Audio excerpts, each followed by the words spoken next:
وَلْتَكُن مِّنكُمْ أُمَّةٌ يَدْعُونَ إِلَى الْخَيْرِ وَيَأْمُرُونَ بِالْمَعْرُوفِ وَيَنْهَوْنَ عَنِ الْمُنكَرِ وَأُولَئِكَ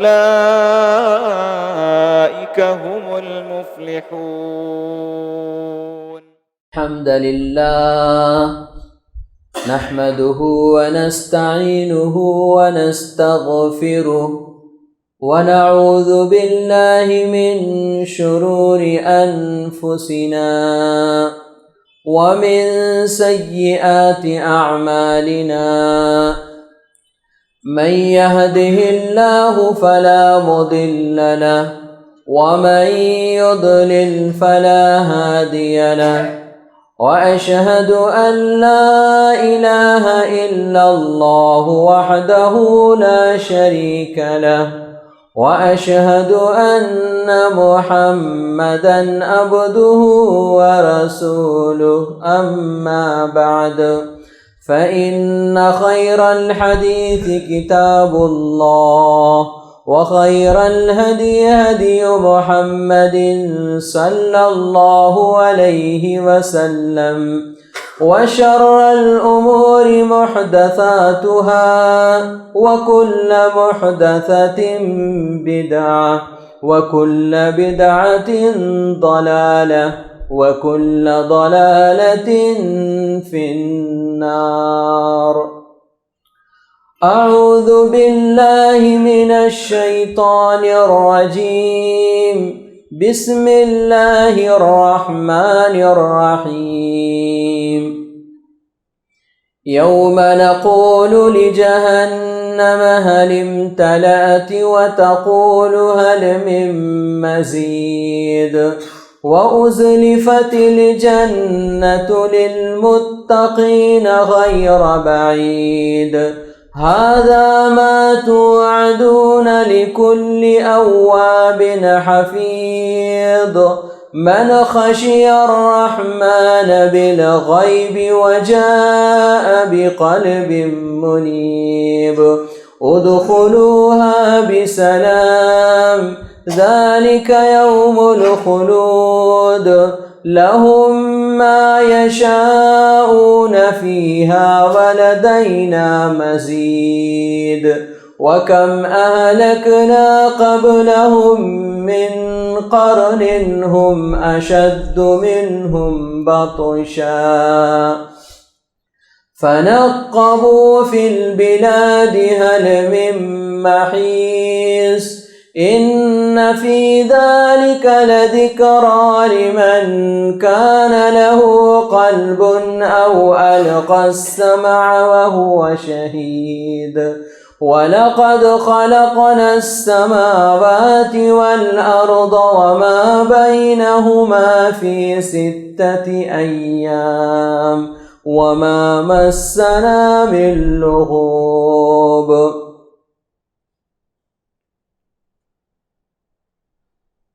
رب اشرح لي صدري ويسر لي أمري واحلل عقدة من لساني يفقهوا قولي. رب زدنی علما.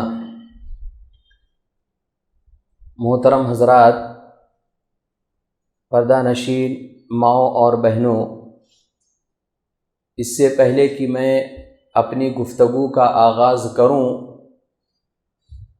ماؤں اور بہنوں سے بڑے ہی ادب و احترام سے گزارش کرتا ہوں کہ آپ اللہ تبارک و تعالیٰ کے گھر کے اندر آئی ہوئی ہیں. اللہ تبارک و تعالیٰ کے اس گھر کا آپ احترام کریں، عزت کریں، تعظیم کریں. اور احترام کا مطلب یہ ہے کہ آپ خطبہ جمعہ سننے کے لیے آئی ہوئی ہیں، نماز ادا کرنے کے لیے آئی ہوئی ہیں، لیکن آپ تمام خواتین کے حوالے سے یہ بات بار بار سنی جاتی ہے یا شکایتیں ہوتی ہیں کہ ہماری بعض مائیں اور بہنیں گول بنا بنا کر کے بیٹھ کر کے ادھر ادھر کی باتیں کرتی ہیں، یہ ساری کی ساری چیزیں بہت ہی غلط ہیں اور زور زور سے بات کرتی ہیں۔ اگر کوئی ماں، کوئی بہن خطبہ جمعہ سلیقے سے سننا چاہتی ہیں تو انہیں سننے کا موقع نہیں مل پاتا ہے، وہ اس لیے کہ ہماری جو دوسری ماں اور بہن ہیں وہ زور زور سے بات کرتی ہیں، اپنے بچوں کو اپنے کنٹرول میں نہیں رکھتی ہیں، اور پھر کھانے پینے کے سامان وغیرہ لے کر کے مسجد کے اندر آتی ہیں، ایسا سمجھتی ہیں کہ یہ کوئی تفریح کرنے کی جگہ ہے، یہ کوئی گارڈن ہے۔ غلط بات ہے، یہ سوچ آپ کی غلط سوچ ہے، اس سے بچنا چاہیے۔ میں امید کرتا ہوں کہ ہماری مائیں اور بہنیں جمعہ کے حوالے سے ان باتوں کو اپنے ذہن میں رکھیں گی اور اس پر عمل کریں گی۔ محترم حضرات،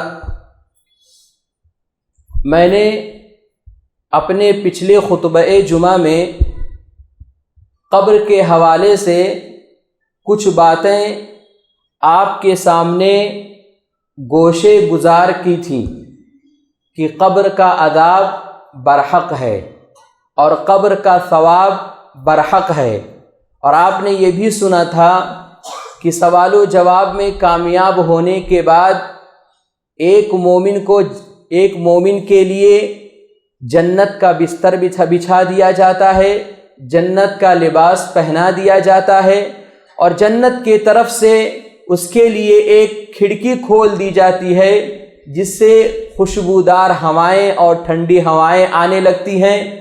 اس کے قبر کو تا حد نگاہ کشادہ کر دیا جاتا ہے، اور پھر اسی قبر کے اندر سے ہی اس کو اس کا ٹھکانہ دکھایا جاتا ہے۔ جنت کے اندر اس کا گھر دکھایا جاتا ہے اور جہنم کے اندر بھی اس کا گھر دکھایا جاتا ہے، اور کہا جاتا ہے کہ دیکھو یہ تمہارا گھر تھا جہنم کے اندر، لیکن تم نے اللہ تبارک و تعالیٰ کی اطاعت کی، فرما برداری کی، پیارے نبی صلی اللہ علیہ وسلم کی بات کو مانی، اس لیے اللہ تبارک و تعالیٰ نے تمہیں اس جہنم سے بچا لیا، جہنم کے اس گھر سے بچا لیا۔ بہت ساری باتیں اس حوالے سے آپ کے سامنے رکھی گئی تھیں، اور جہنم کے حوالے سے بھی کہ ایک کافر جب سوال و جواب میں ناکام ہوتا ہے تو اس کے لیے جہنم کا بستر لگا دیا جاتا ہے، جہنم کا لباس پہنا دیا جاتا ہے، اور جہنم کی طرف سے ایک کھڑکی اس کے لیے کھول دی جاتی ہے جہاں سے بدبودار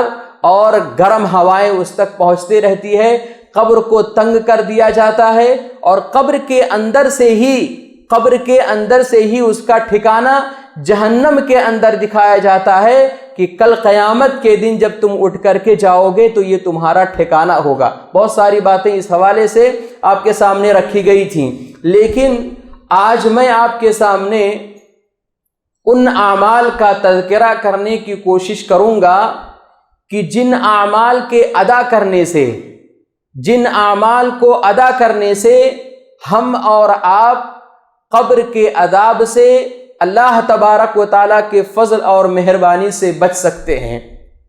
تو آئیے دیکھتے ہیں کہ آخر وہ کون سے اعمال ہیں کہ جن اعمال کو ہم اگر اپنائیں تو ہم اور آپ قبر کے عذاب سے محفوظ رہ سکتے ہیں اللہ تبارک و تعالیٰ کے فضل سے۔ عذاب قبر سے بچانے والے اعمال میں سے ایک عمل شہادت ہے۔ شہادت اللہ تبارک و تعالیٰ کے راستے میں جو انسان لڑتا ہے، قتال کرتا ہے، اللہ تبارک و تعالیٰ کے کلمے کو بلند کرنے کے لیے لڑتا ہے، اور پھر اسی کے اندر اس کا قتل ہو جاتا ہے، اسی کو شہادت کہتے ہیں۔ اور یہ شہادت ایک بڑا مقام ہے، ایک بڑا ہی عظیم رتبہ ہے، یہ صرف اور صرف قسمت والوں کو ملتی ہے۔ اس لیے کہ بعض حضرات صحابہ کرام رضوان اللہ علیہم اجمعین کی خواہش ہوتی تھی کہ ہم جنگ کے اندر شہید ہو جائیں، لیکن اللہ تبارک و تعالیٰ نے ان کی قسمت کے اندر یہ بات نہیں لکھی تھی، اس لیے وہ چاہتے ہوئے بھی جنگ کے اندر شہید نہیں ہوئے اور طبعی موت مرے۔ تو شہادت یہ ایک بڑا ہی عظیم مقام ہے اور یہ قسمت والوں کو ملتی ہے۔ محترم حضرات، یہ شہادت یہ ایک ایسی چیز ہے کہ جو آدمی شہادت کے مرتبے پر فائز ہوتا ہے اللہ تبارک و تعالی اسے قبر کے عذاب سے بچا لیتے ہیں۔ یہ بہت بڑی فضیلت کی بات ہے۔ اس دنیا کے اندر جو مسلمان قتال کرتے ہیں، لڑتے ہیں اللہ تبارک و تعالیٰ کے کلمے کو بلند کرنے کے لیے اور پھر شہید ہو جاتے ہیں، انہیں قبر کے اندر نہیں آزمایا جائے گا۔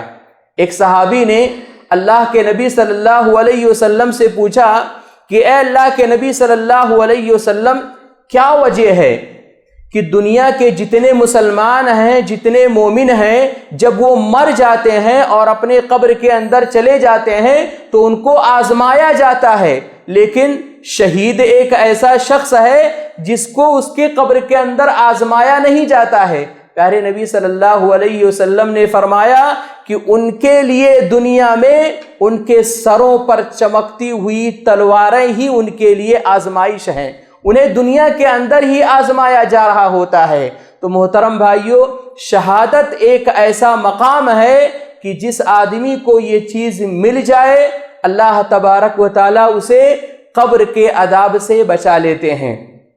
اسی طرح سے عذاب قبر سے بچانے والے اعمال میں سے ایک عمل مرابطہ ہے۔ مرابطہ کیا چیز ہے؟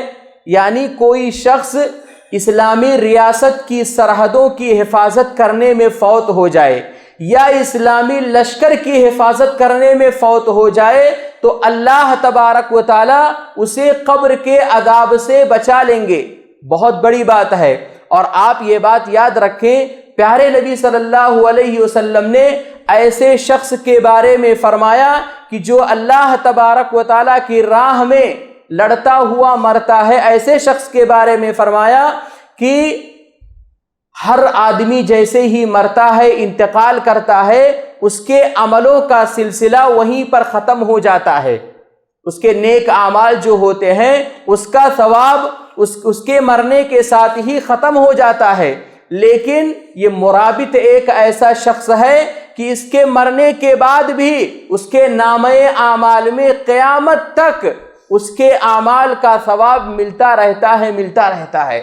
محترم حضرات، یعنی اس نے اپنے زندگی میں جو نماز، روزہ، تلاوت، ذکر و اذکار، عبادت، جو بھی نیک کام کیے رہتے ہیں، قیامت تک، مرنے کے بعد بھی قیامت تک ان کو ان اعمال کا ثواب ملتا رہتا ہے۔ کتنی بڑی بات ہے۔ اور پھر اللہ کے نبی صلی اللہ علیہ وسلم نے فرمایا کہ جو مرابط ہوتا ہے، جو اسلامی ریاست کی سرحدوں کی حفاظت کرنے والا ہوتا ہے اور اسی میں اس کا انتقال ہوتا ہے، تو ایسے شخص کو اللہ تبارک و تعالی قبر کے فتنے سے محفوظ رکھیں گے، قبر کے عذاب سے محفوظ رکھیں گے۔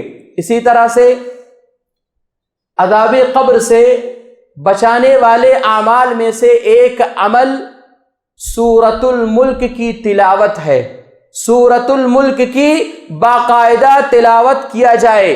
پیارے نبی صلی اللہ علیہ وسلم نے فرمایا ہی المانیہ، سورۃ الملک کے بارے میں فرمایا ہی المانیہ، یہ سورت ایسی سورت ہے جو قبر کے عذاب کو روکتی ہے۔ اور پیارے نبی صلی اللہ علیہ وسلم نے فرمایا کہ یہ سورت یہ ایک ایسی سورت ہے ہی المنجیہ، جو قبر کے عذاب سے نجات دلانے والی سورت ہے۔ اسی لیے پیارے نبی صلی اللہ علیہ وسلم سونے سے قبل روزانہ سورۃ الملک کی تلاوت کیا کرتے تھے، سورۃ الملک کی تلاوت کیا کرتے تھے۔ ہمیں چاہیے کہ ہم بھی سونے سے پہلے سورۃ الملک کی تلاوت کیا کریں۔ اور پیارے نبی صلی اللہ علیہ وسلم نے فرمایا کہ سورۃ الملک یہ ایک ایسی سورت ہے جو اللہ تبارک و تعالیٰ سے سفارش کرے گی، اور اس وقت تک سفارش کرے گی جب تک کہ بندے کو مغفرت نہ مل جائے۔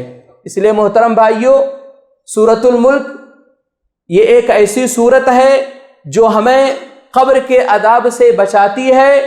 ہمیں چاہیے کہ ہم اور آپ باقاعدگی کے ساتھ روزانہ سورۃ الملک کی تلاوت کیا کریں تاکہ ہم اور آپ قبر کے عذاب سے نجات پالیں۔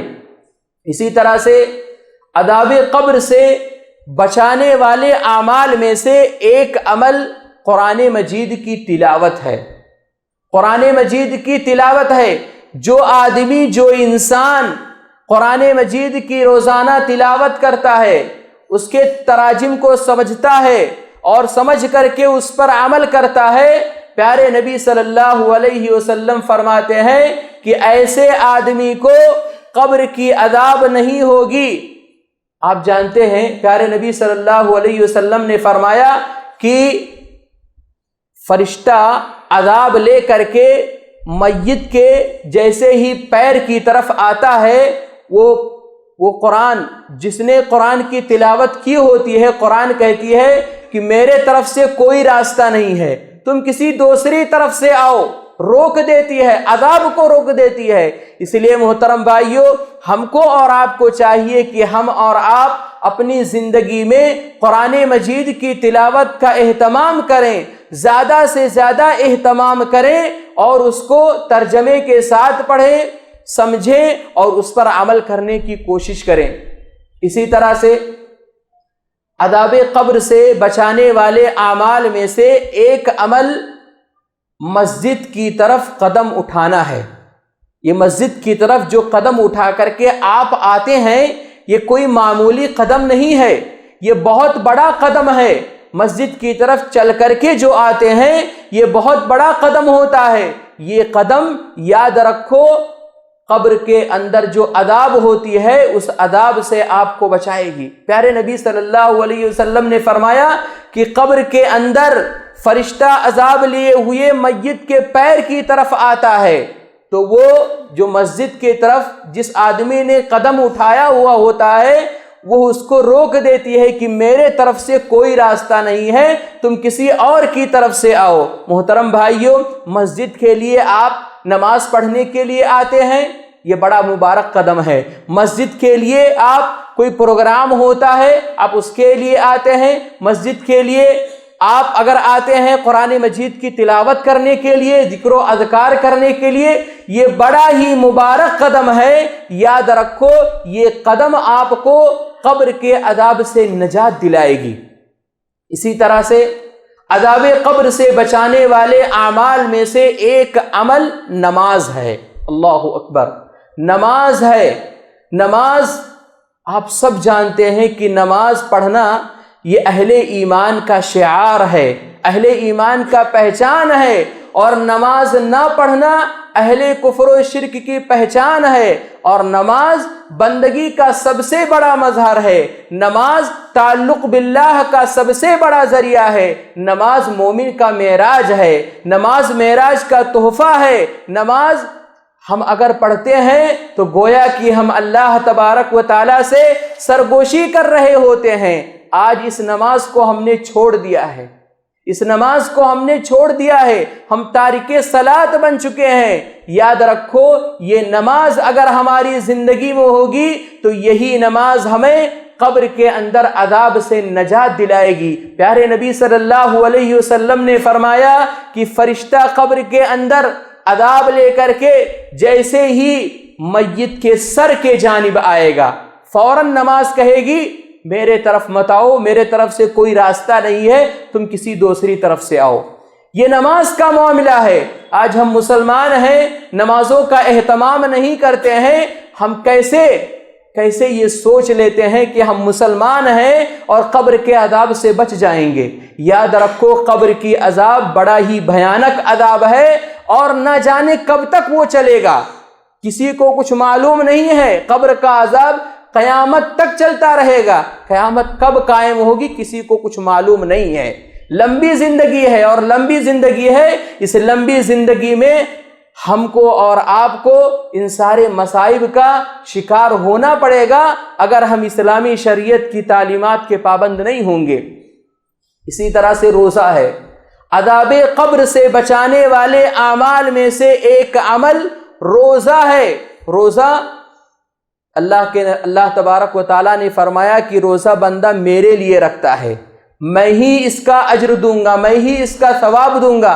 اللہ تبارک و تعالیٰ جب دینے پر آتا ہے تو کتنا دیتا ہے کسی کو کچھ پتہ نہیں ہے۔ اللہ تبارک و تعالیٰ بہت زیادہ اجر و ثواب دیتا ہے۔ آج حالت یہ ہوتی ہے ہم مسلمانوں کی کہ رمضان المبارک کا روزہ جو فرض ہوتا ہے ہم اس کو رکھ نہیں پاتے ہیں، دھڑلے کے ساتھ گلیوں میں ہوٹلوں میں بیٹھ کر کے کھاتے پیتے ہیں۔ کتنی عجیب بات ہے۔ اس لیے ہمیں چاہیے کہ جب بھی رمضان المبارک کا مہینہ آئے پورے مہینے کا روزہ رکھیں، اور اس کے علاوہ جو مستحبات روزے ہیں، سنن روزے ہیں، ان کا بھی ہم اہتمام کریں۔ یوم عرفہ کا روزہ ہے، یوم عاشوراء کا روزہ ہے، ایام بیز کا روزہ ہے، مہینے کی 13 اور 14 تاریخ یہ ایام بیز کی روزہ ہے، اس کو بھی رکھنا چاہیے۔ ہفتے میں 2 روزے اور رکھنے چاہیے، جمعرات اور سوموار کے دن۔ یاد رکھو یہ روزہ ہمیں قبر کے عذاب سے بچائے گا۔ پیارے نبی صلی اللہ علیہ وسلم نے فرمایا کہ فرشتہ عذاب لے کر کے دائیں جانب آئے گا، میت کے دائیں جانب آئے گا، یہ روزہ اسے روک دے گی اور کہے گی کہ میرے طرف سے مت آؤ، میرے طرف سے تمہارے لیے کوئی راستہ نہیں ہے، تم کسی دوسری طرف سے آؤ۔ تو محترم بھائیو، روزے کا ہم اور آپ اہتمام کریں، زیادہ سے زیادہ اہتمام کریں، یہی روزہ ہمیں قبر کے عذاب سے نجات دلائے گی۔ عذاب قبر سے بچانے والے اعمال میں سے ایک عمل زکوٰۃ ہے۔ اللہ اکبر!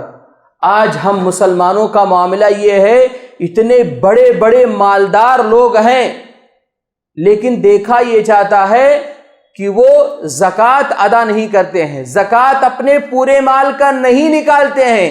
یہ بہت اچھی بات نہیں ہے۔ یاد رکھو، جو لوگ زکوٰۃ نہیں نکالتے ہیں کل قیامت کے دن حشر کے میدان میں ان کا انجام تو ہوگا ہی ہوگا، لیکن اس سے پہلے قبر کے اندر بھی بڑا ہی بھیانک انجام ہوگا۔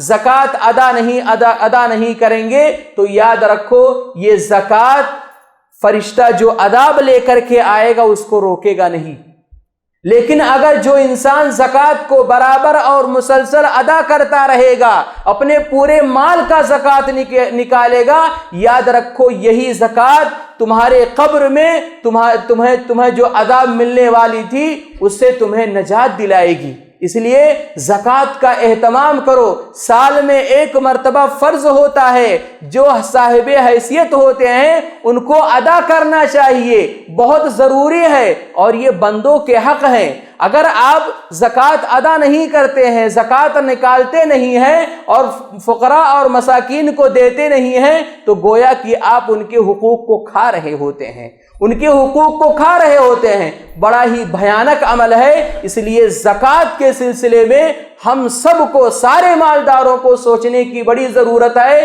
کہ پورے مال کا زکوٰۃ نکالا کریں۔ تھوڑے مال کا رمضان آیا تھوڑا نکال دیے، اس سے چلنے والا نہیں ہے۔ اسی طرح سے محترم بھائیوں، عذاب قبر سے بچانے والے اعمال میں سے ایک عمل نفلی صدقہ ہے۔ اللہ اکبر! نفلی صدقہ ہے۔ آپ نفلی صدقہ کرتے ہیں، آپ کسی یتیم کو دیتے ہیں، آپ کسی بیوہ کو دیتے ہیں، کہیں مساجد بن رہے ہیں آپ وہاں دے رہے ہیں، کہیں مساجد کا کچھ کام ہو رہا ہے آپ وہاں دے رہے ہیں، مدرسے کا کچھ کام ہے، مدرسے کے اندر اخراجات بہت زیادہ ہیں، آپ کے درمیان سفیر آئے ہوئے ہیں آپ وہاں دے رہے ہیں۔ غرض ہے کہ جو آدمی جتنا بڑا ہوتا ہے اس کے اوپر اتنے ہی زیادہ حقوق عائد ہوتے ہیں۔ اور یاد رکھو، جو لوگ ادا کرتے ہیں اللہ کی قسم فرشتہ ان کے لیے دعا کرتا ہے، فرشتہ ان کے لیے دعا کرتا ہے کہ پروردگارا یہ انسان تیرے لیے خرچ کر رہا ہے، تیرے راستے میں خرچ کر رہا ہے، مساجد میں دے رہا ہے، یتیم کو دے رہا ہے، بیواؤں کو دے رہا ہے، غریب کو دے رہا ہے، مدرسوں پر خرچ کر رہا ہے، پروردگارا اس کے مال میں ترقی عطا فرما، اور کیا کر، اس کو ایسی اولاد عطا فرما جو اولاد اس کے مال کو ترقی کا ذریعہ بنے۔ کتنی بڑی بات ہے۔ اور جو لوگ خرچ نہیں کرتے ہیں، یتیم کو نہیں دیتے ہیں، بیوہ کو نہیں دیتے ہیں، مدارس اور مساجد پر خرچ نہیں کرتے ہیں، اللہ تبارک و تعالیٰ کے راستے میں خرچ نہیں کرتے ہیں، فرشتہ بد دعا کرتا ہے اور روز بد دعا کرتا ہے کہ پروردگارا یہ خرچ نہیں کرتا ہے، یہ بخیل ہے، یہ بخیل انسان ہے، ایک ایک پیسہ جوڑ کر کے رکھ رہا ہے تیرے راستے میں خرچ نہیں کر رہا ہے، پروردگارا اس کے مال و دولت کو تباہ و برباد کر کے رکھ دے، اور اس کو ایسی اولاد عطا فرما جو اولاد اس کے مال کو تباہ و برباد کر کے رکھ دے۔ کتنی بڑی بات ہے۔ اس لیے محترم بھائیو، نفلی صدقہ یہ بہت بڑی چیز ہے۔ آپ دیتے ہیں بڑی اچھی بات ہے، نہیں دیتے ہیں تو یاد رکھو قرآن مجید کہتا ہے کہ انسان کے کامیابی کے لیے یہ شرط ہے کہ انسان بخیلی اور بخیلی کے برے اثرات سے بچا رہے۔ وَمَن يُوقَ شُحَّ نَفْسِهِ فَأُولَئِكَ هُمُ الْمُفْلِحُونَ۔ جو انسان بخیلی سے بچ گیا، بخیلی کنجوسی سے بچ گیا، قرآن مجید کہتا ہے کہ وہ انسان کامیاب ہے۔ محترم حضرات، یہی صدقہ، یہی نفلی صدقہ تمہیں قبر کے اندر عذاب سے بچائے گی۔ فرشتہ بائیں جانب آئے گا، فرشتہ بائیں جانب آئے گا، پیر کی طرف آئے گا۔ یہی نفلی صدقہ تمہیں فرشتہ جو عذاب لے کر کے آئے گا اس سے بچائے گا۔ اسی طرح سے عذاب قبر سے بچانے والے اعمال میں سے ایک عمل نفلی نماز ہے۔ بڑے افسوس کے ساتھ کہنا پڑتا ہے کہ ہم اور آپ فرائض کی پابندی نہیں کر پاتے ہیں، نفلی نماز کہاں سے ادا کریں گے؟ فرائض کی پابندی ہم اور آپ نہیں کر پاتے ہیں، نفل نماز کی پابندی کہاں سے کریں گے؟ یہ بڑے افسوس کی بات ہے۔ نفل نماز بھی یہ آپ کو قبر کے اندر جو عذاب ہوتی ہے اس سے بچائے گی۔ ہمیں چاہیے کہ ہم اور آپ جو نفلی نماز ہیں، جیسے چاشت کی نماز ہے، تہجد کی نماز ہے، اور فرض نماز سے پہلے اور بعد کی جو سنتیں ہیں، ان کا ہم خاص طور سے اہتمام کریں تو یاد رکھو یہ نفلی نماز بھی ہمیں عذاب قبر سے نجات دلائے گی۔ اسی طرح سے عذاب قبر سے بچانے والے اعمال میں سے ایک عمل صلہ رحمی ہے۔ رشتوں کو جوڑنا، رشتوں کو جوڑنا یہ آپ کو قبر کے عذاب سے نجات دلائے گی۔ فرشتہ عذاب لیے ہوئے پیر کی طرف آئے گا، یہ صلہ رحمی کہے گی کہ میرے طرف سے مت آؤ، میرے طرف سے راستہ نہیں ہے، تم کسی دوسری طرف سے آؤ۔ صلہ رحمی یہ ایک ایسی چیز ہے کہ ایک صحابی نے پوچھا، ایک شخص نے پوچھا، اے اللہ کے نبی صلی اللہ علیہ وسلم، آپ مجھے کوئی ایسا عمل بتائیں کہ جو عمل میں کروں اور اللہ تبارک و تعالیٰ کی جنت میں داخل ہو جاؤں۔ اللہ کے نبی صلی اللہ علیہ وسلم نے فرمایا، اللہ تبارک و تعالیٰ کی عبادت کرو اور اس کے ساتھ کسی کو شریک نہ کرو، اور نماز قائم کرو اور زکوٰۃ دیا کرو، اور صلہ رحمی یعنی رشتوں کو قائم کرو، رشتوں کو توڑو نہیں، رشتوں کو جوڑو۔ اسی لیے حضرات صحابہ کرام رضوان اللہ علیہم اجمعین فرمایا کرتے تھے کہ پیارے نبی صلی اللہ علیہ وسلم نے فرمایا کہ تمہارے ساتھ اگر کوئی رشتہ دار بدسلوکی کر رہا ہے تب بھی تم اس سے رشتہ مت توڑو، اسے جوڑنے کی کوشش کیا کرو۔ تو صلہ رحمی ایسی چیز ہے جو ہمیں جنت کے اندر بھی داخل کرے گی اور قبر کے عذاب سے نجات بھی دلائے گی۔ اسی طرح سے محترم بھائیو، لوگوں کے ساتھ نیکی کرنا، لوگوں کے ساتھ نیکی کرنا یہ بھی قبر کے عذاب سے نجات دلائے گی۔ لوگوں کے ساتھ نیکی کرنا کیا ہے؟ کوئی بہت بڑی بات نہیں ہے۔ آپ لوگوں سے اچھے طریقے سے بات کریں، یہی نیکی ہے۔ اچھے اخلاق سے پیش آئیں، یہی نیکی ہے۔ اچھے کردار سے پیش آئیں، یہ بھی نیکی ہے۔ آپ ملتے ہوئے مسکرا کر کے ملیں، یہ بھی نیکی ہے۔ تو لوگوں کے ساتھ احسان کرو، جہاں ان کو جیسی ضرورت پڑے ویسی ان کی ضرورت کا خیال کرو۔ یاد رکھو لوگوں کے ساتھ نیکی کرنا یہ قبر کے عذاب سے نجات دلائے گی۔ اس کے علاوہ محترم بھائیو، دو اور صورتیں ایسی ہیں جو انسان کے بس سے باہر ہے، جو قبر کے عذاب سے نجات دلاتی ہیں۔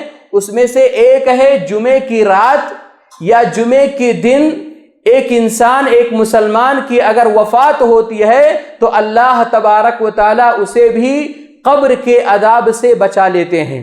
جو مسلمان جمعے کی رات میں وفات ہوا یا جمعے کے دن میں وفات ہوا تو اللہ تبارک و تعالیٰ اسے قبر کے عذاب سے محفوظ رکھے گا۔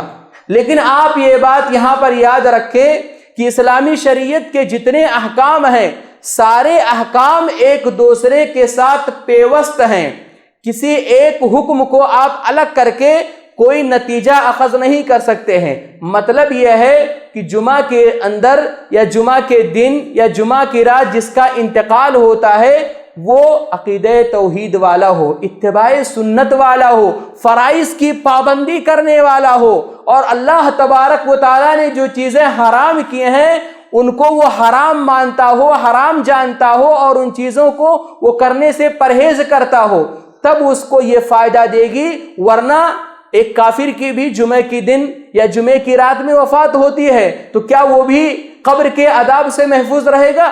بالکل نہیں رہے گا۔ اس لیے یہ سارے شرائط کے ساتھ، اور اسلامی شریعت جیسے میں نے کہا، اسلامی شریعت کے ایک ایک احکام، ایک ایک حکم ایک دوسرے کے اندر پیوست ہے، ایک حکم کو الگ کر کے ہم کوئی دوسرا نتیجہ اخذ نہیں کر سکتے ہیں۔ اس لیے محترم بھائی، اور یہ انسان کے بس کے باہر کی بات ہوتی ہے، لیکن اس سے پہلے میں نے آپ کے سامنے جو اعمال گنوائے ہیں انسان کے بس میں ہوتی ہے۔ انسان نماز پڑھ سکتا ہے، روزہ رکھ سکتا ہے، زکوٰۃ دے سکتا ہے، اور صلہ رحمی کر سکتا ہے، نفل نماز پڑھ سکتا ہے، نفلی صدقہ کر سکتا ہے، قرآن مجید کی تلاوت کر سکتا ہے، سورۃ الملک کی تلاوت کر سکتا ہے۔ یہ ساری چیزیں انسان کے اپنے بس میں ہوتی ہیں، انسان اس کو کر سکتا ہے، لیکن جمعہ کے دن یا جمعہ کی رات میں وفات پانا یہ انسان کے بس کی بات نہیں ہوتی ہے۔ اسی طرح سے کوئی آدمی پیٹ کی درد میں مر گیا، پیٹ کی تکلیف میں مر گیا،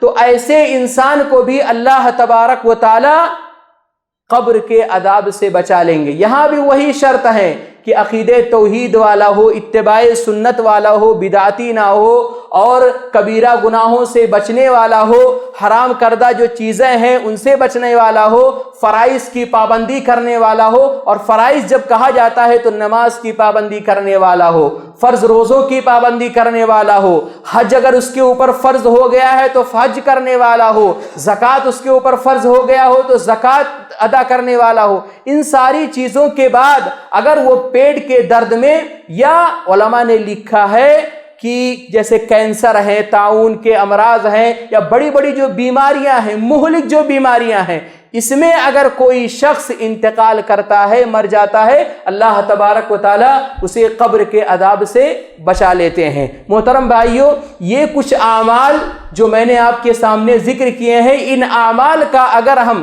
خصوصی طور پر توجہ دیں، ان پر عمل کریں، انشاءاللہ ہم اور آپ قبر کے عذاب سے اللہ تبارک و تعالی ہم سب کو بچا لے گا، اس لیے کہ ہم عقیدہ توحید والے ہیں، اتباع سنت والے ہیں، ہمارے پاس یہ پلس پوائنٹ ہے۔